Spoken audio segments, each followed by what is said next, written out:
We begin in a rocky location situated somewhere in a paradisiacal archipelago in the Mediterranean Sea. We meet a woman who happily goes to bathe in the warm sea. Meanwhile, her companion watches her from afar, choosing not to join her in the water. After a few minutes in the refreshing water, the woman feels something touching her leg. Fortunately, it is only a fish, followed by a small school of sardines that quickly hurry away. The woman continues enjoying her leisure time when suddenly something large grabs her and drags her into the depths. Her companion approaches the water when she does not answer him and only witnesses red stains spreading through the sea. Desperate, he jumps into the water searching for his partner, hoping to find her alive. He dives to the bottom but cannot find what he is looking for. Unfortunately, his wife had been consumed by a great beast. 5 years later, a news report reveals that shark attacks have become frequent along the coasts of various countries, from the coast of Florida to Nova Scotia. Due to unusually high temperatures, fish and their natural predators are moving closer to areas where swimmers gather, making beach activities and small canoe trips dangerous. The scene then presents a hotel at a seaside resort on the island of Malta, where the wedding of Tina and her husband Tommy, a renowned and successful banker, is taking place. Joyfully, Tina's father, Mr. Parker, speaks about his daughter and his experiences with her, claiming that the woman Tommy is taking as his wife is incredible and that he must protect her with all his strength and, if necessary, give his life for her, already knowing that he will do his best. The man is wise and shares valuable advice with the newlyweds. During the speech, it is revealed that the two met during a volunteer mission to help underprivileged young people and children, and for the father, everything is a source of pride. He praises his daughter's achievements, which makes her shy, while Kate feels overlooked. Minutes later, during the photographs, something strange is noticeable about the couple. While taking pictures, they behave unnaturally, with awkward smiles and rigid postures. At the end of the session, Tina, wearing a harsh expression, states that the party is hers and drinks the wine from 2 glasses. Near sunset, she dances with her father, and at the end, Mr. Parker presents her with something valuable. She receives a custom-made bracelet engraved with the phrase, "Never give up." Tina thanks him for the gift, happy with her father's affection. The night passes and, at dawn, we see Tommy lying on the beach sand, hungover after drinking too much at the wedding. When he wakes up, he gets up and returns to his room, where his new wife is sleeping. The wedding rings are on the bedside table instead of on their fingers, suggesting a complicated commitment between them, and that they have likely been experiencing relationship problems for some time. Tina wants to talk, but Tommy does not. Maintaining appearances, the couple receives their friends Carl, Tommy's brother, and Linda, his partner. They do not suspect what is happening between the two and act happy about their friend's marriage. Carl and Linda have come to give them a gift and ask them to meet at the seaside huts. There, we meet the other friends, Helen, the most introverted, and the already introduced Kate, the most discouraged member of the group. Carl says he brought them there for a surprise for the newlyweds and asks them to follow him. Discreetly, Tina lets go of Tommy's hand and they head toward the pier. When they arrive, they discover that the gift is a boat trip on the open sea, and Carl states that it is a gift from him and Linda. Tommy is reluctant to go on the adventure because he is unwilling to behave naturally with Tina, and Tina says she does not like the sea due to seasickness caused by the waves. The couple tries to refuse the gift, but they are forced to graciously accept what has already been arranged for them. Carl says it is only a 4-hour trip, and then they will return. With no other choice, the couple agrees to maintain appearances. They then board the yacht and meet Captain Mackey, who instructs them to call him in case of any problems. Helen jokes about falling into the sea and being in danger, and Mackey confirms that if that happens, he will be her savior. However, the captain says the waters are calm and that no incidents or shark attacks have occurred there, guaranteeing complete safety for the group. A few minutes pass and the group enjoys themselves on the open sea, but the newlyweds appear too tired to join their friends. They head toward a small archipelago with several islands and join other sightseeing vessels. The group continues having fun, and at a designated swimming area, they jump into the sea to cool off. While the others swim, Tina stays with her sister Kate. A few minutes later, Tina goes to talk to Tommy, trying to reconcile, but he still does not want to discuss their relationship or what caused them to drift apart. He walks away from her, saying he needs time to think. Shortly afterward, we see her vomiting without anyone noticing, and then she goes to get some water. She calls Kate and Linda over to talk, and reveals that her marriage was only a facade and that both of them are about to have it annulled. At this moment, it is revealed that they are arguing because of work. While Tina wants to move to Alaska in hopes of career advancement at the oil company where she works, Tommy opposed her decision. Alone with Kate, Tina hears her sister expressing doubt that she would truly be happy with Tommy and suggesting that separation might be the best thing for her. Carl overhears the conversation and tells Helen. When Tina interrupts the discussion, the boat suddenly rocks violently as if it had collided with something. The moment is brief and everything returns to normal. During a short conversation, Helen tries to comfort her friend, but soon afterward walks away. The trip continues, and the boat follows its route through a relatively shallow area. At one point, Helen goes to talk to Tommy and touches his hand, offering companionship if he needs someone to talk to, clearly suggesting herself as an option if he ends up alone. However, Tommy pulls his hand away and asks her to leave him alone. A few minutes later, a fin approaches the vessel and strikes the lower hull, causing a violent jolt. Unnoticed, the anchor comes loose and falls into the sea. Mackie goes to the bow to check what hit the boat, but sees nothing. Shortly afterward, he feels that the anchor has become stuck on the seabed. With Tommy's help, the captain tries to pull it up, but they do not have the strength to free the anchor or lift its weight. As the boat rocks, Mackie falls into the sea. Concerned for him, the group of adventurers tries to pull him back aboard using a life ring. However, a shark appears and grabs his leg, dragging him into the depths. The water around them turns red, but fortunately the captain survives the attack and soon returns to the vessel, having only one leg bitten. While the passengers try to calm him and stop the severe bleeding, the great shark begins circling near the yacht. Hearing that he was attacked by a sea beast, the women panic and realize they need to leave those waters. The first thing they do is try to call for rescue by radio, since they are far offshore. Unfortunately, the cable has been cut, something that should not have happened since everything was functioning properly when they departed. When Tommy tries to reconnect the wiring, another violent jolt causes Tina to fall into the sea, and the flare Helen had managed to obtain accidentally falls into the engine compartment. Quickly, her husband jumps in to rescue her. However, the ferocious creature swims rapidly toward them in search of more victims. Fortunately, another vessel approaches, and its captain fires a harpoon that drives the shark away. He then pulls them safely from the water. Meanwhile, Mackie's boat catches fire and will soon be entirely consumed and explode. The captain of the other vessel is named Roy and asks the passengers to jump into the water and swim to his boat, because if he approaches too closely, he risks damaging his own vessel. With no choice, the group begins swimming toward the boat, even with the killer shark in the water. Fortunately, everyone reaches the vessel. However, they soon remember that Mackie remained on his own boat. We see that, in order to escape the explosion, he throws himself into the sea, but the shark immediately devours him. Once things calm down, Tina asks the fisherman to take them back to the resort, but Roy says he cannot. The group is confused and asks why. The captain explains that a storm is heading toward the coast, and that if they begin the return trip now, they will certainly enter the center of the turbulence, which is even more dangerous than a shark. Seeing that the group insists on returning because of the shock of the attack, Roy says he will return by a different route farther from where they wish to go, and will alert the Coast Guard about what happened. Meanwhile, the group remains in the fishing compartment, discussing how lucky they were. Tommy questions how sharks are not common in those waters, and notices a large cage inside the fisherman's boat. At that moment, Roy interrupts the conversation and offers snacks to the visitors.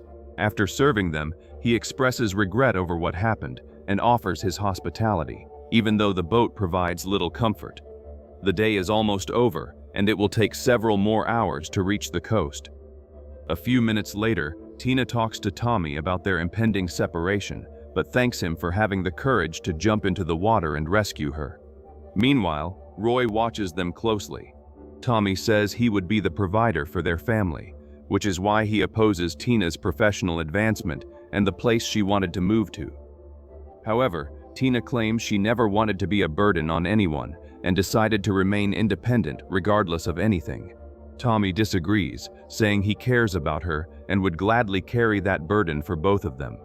Tina does not want that because she has always made her own decisions for the sake of her growth, which is why their relationship is deteriorating. She does not accept Tommy's frustration. When they move away from each other, Roy approaches the woman and offers a brief conversation about the difficulties of relationships, explaining that he too was once married. He talks about himself, saying that his wife had died and that he was simply waiting for the moment he could see her again. He warns Tommy that sometimes people only realize what they have when they lose the most valuable thing beside them. Night approaches. Because of the delay, Carl goes to the captain's cabin to ask where they are heading.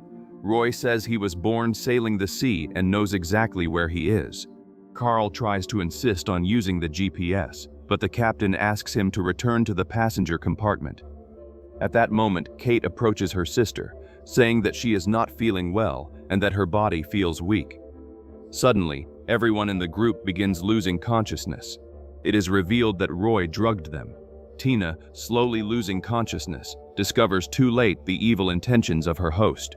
The captain picks her up in his arms and tells her to rest because the next day will bring incredible adventures at sea. The scene then shifts to the following morning, and Tina wakes up to find her hands tied with ropes. Meanwhile, Roy prepares the cage to lower it into the sea.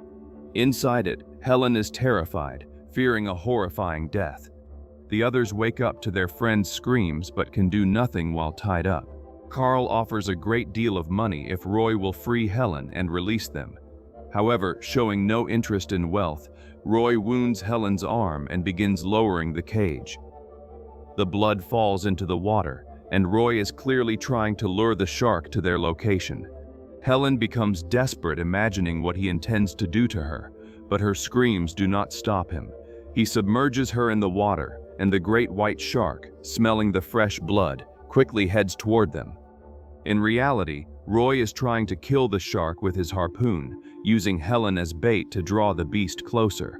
However, the shark backs away upon realizing its prey is inside an iron cage. Roy then raises the cage, giving Helen some relief. But knowing the beast will return when it senses the prey's panic, Roy tells her to breathe before lowering the cage again. The shark hunter prepares to fire, but his aim fails.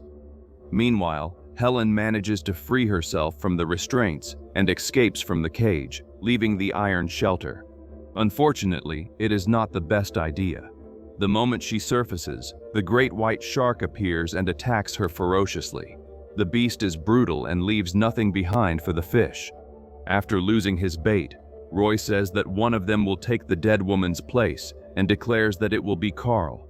He angrily states that Helen chose her own fate, insisting that the cage is safe and that they must do what he says from now on. Suddenly, Linda begins feeling ill, and Tina says she needs to help her friend.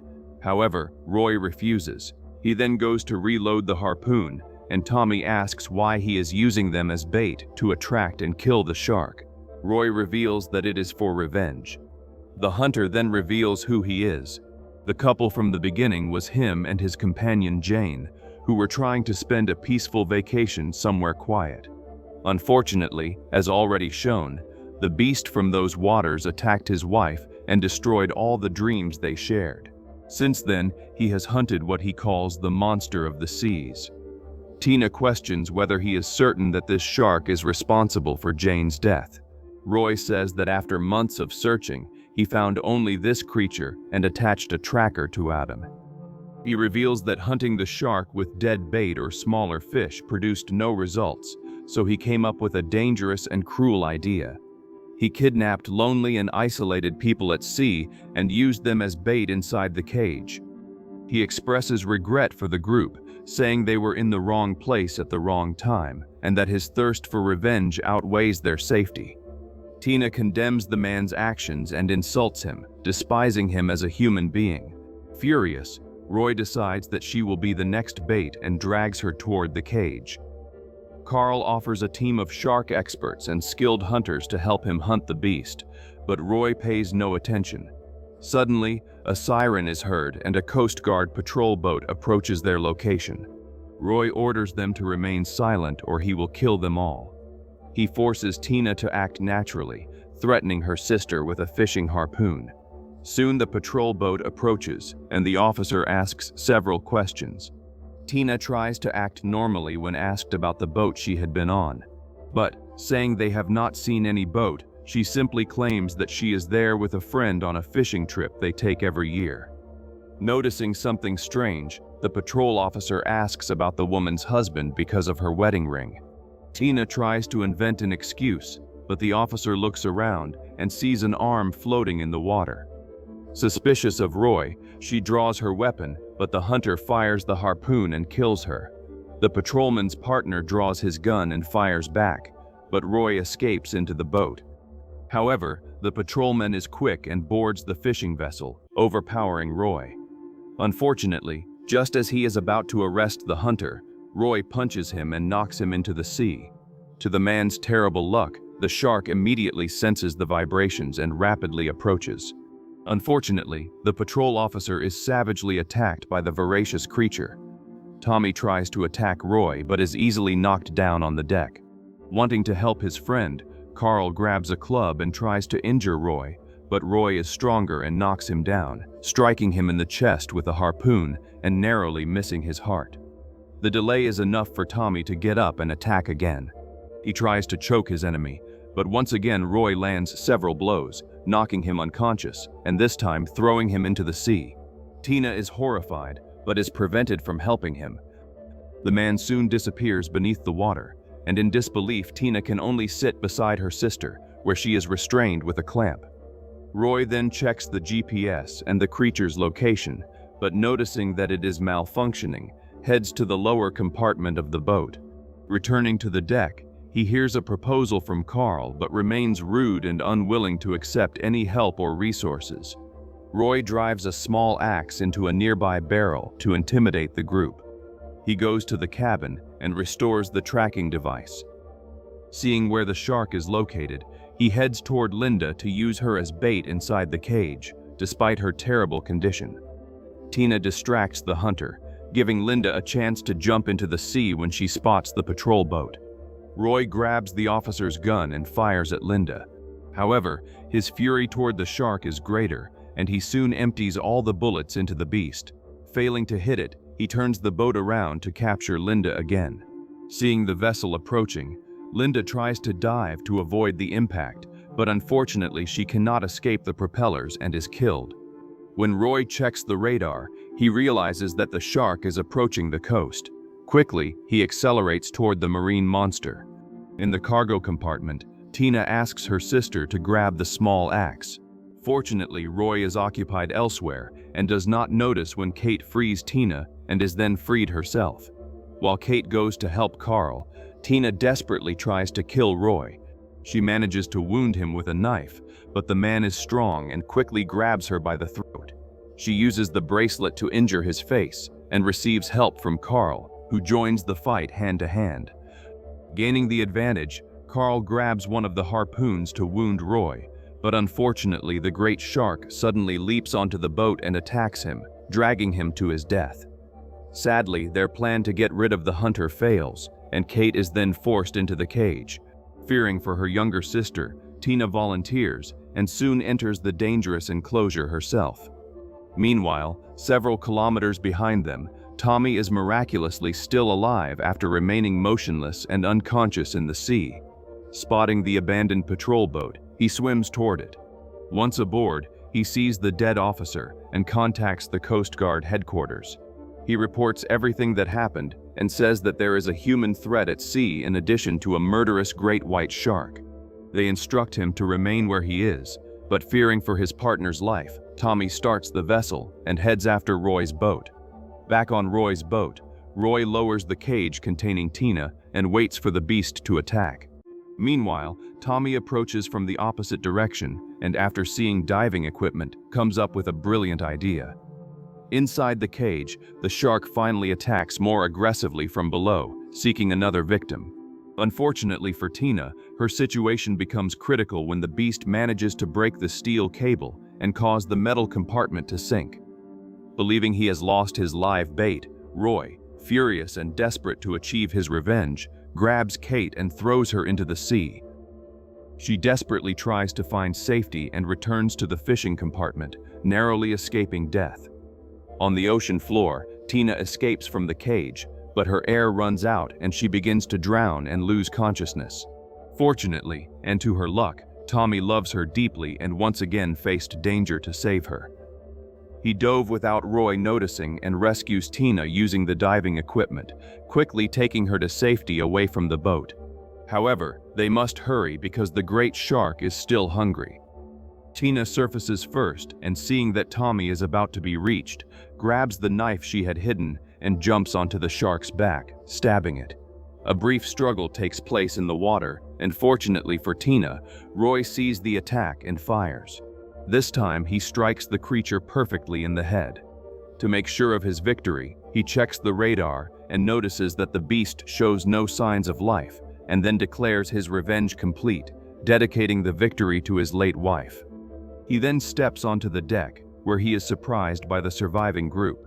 They knock him to the floor and then throw him into the water. The rope tied to his arm drags him through the sea as the boat accelerates. In this tense moment, Roy discovers that the creature is not dead and is pursuing him ferociously until it bites his leg and drags him into the depths. The story ends with the couple reconnecting after freeing themselves from two deadly threats.